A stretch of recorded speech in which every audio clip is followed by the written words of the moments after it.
We need to tackle, with great respect to our Trinitarian friends, the issue of the meaning of the word one. It's embarrassing, I think, really, for us to have to admit that this should be in any way a problem. Why is so much Bible study a problem? Why is it always tension and argumentation? The Bible is given to ordinary people to understand plain language.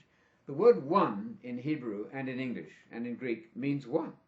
When you count with numerals, one is a quantifier, it's a mathematical term. One dog, one nose, one face, one family, one quartet, one quintet, one octet. The semantic domain, I hate to use the technical term, but the meaning of the word one, what it actually signifies, is simply one single, one and not two, one and not more than one. That is so easy, a child of 2 understands it.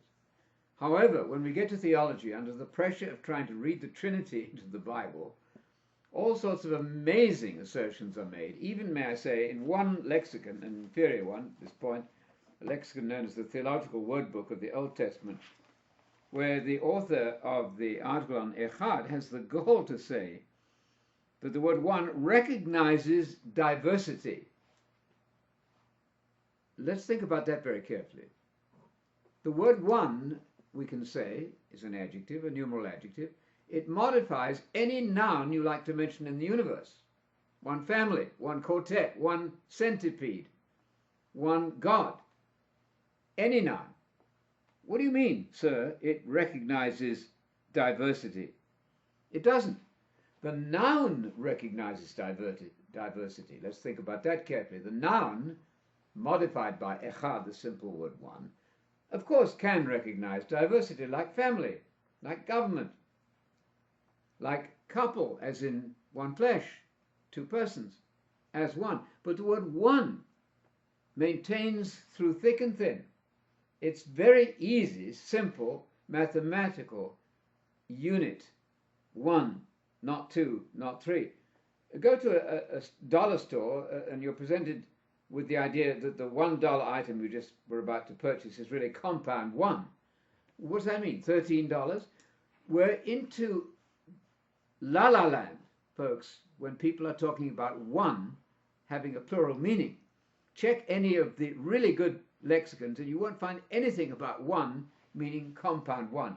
But you don't need a lexicon. You need only your common sense to see that the word one in the phrase one face, one family, exactly the same. Yes, family has a compound sense to it, of course.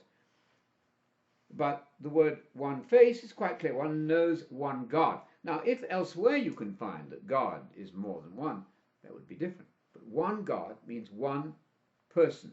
Now we can add to that by the fact that the Greek for one person is is. That's the Greek numeral 1. I'm using the Greek, modern Greek pronunciation, which we teach at our Bible college. God is only one person. That's actually the translation of the Amplified version, I think, in Galatians 2:20. God is only one person. God is. That's exactly what the Shema says. Whether you translate that as the Lord our God is one Lord, that's one Lord, by the way, not 2 lords, or whether you translate it as God is one person, it makes no difference. In fact, in James 2, we have the monotheistic statement there from James that God is a single person. The demons believe that, James says. God is a single person. He's is. Now, if the numeral there were en, that would be one thing.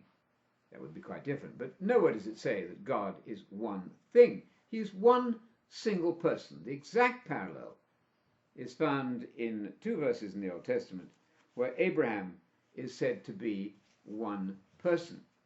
Those verses, you can look them up yourself, but in Isaiah 51 and in Ezekiel 33 or 4, 34, 33, Ezekiel 33, I'm being prompted here very helpfully. You will find that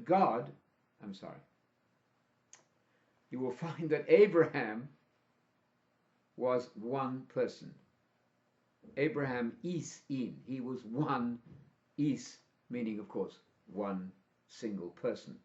I want to say then, on the authority of Scripture, that God is a single person throughout the Bible. This is demonstrated easily by the use of singular personal pronouns.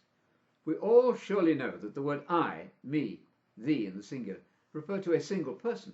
There are 14 forms of the singular personal pronouns in Hebrew and in Greek, and in English. That shouldn't be so hard. God is one single person. I hear the Jews out there rejoicing and the Muslims rejoicing. This is the basis on which we can get together, the great world religions, agree that Jesus was a unitary monotheistic Jew.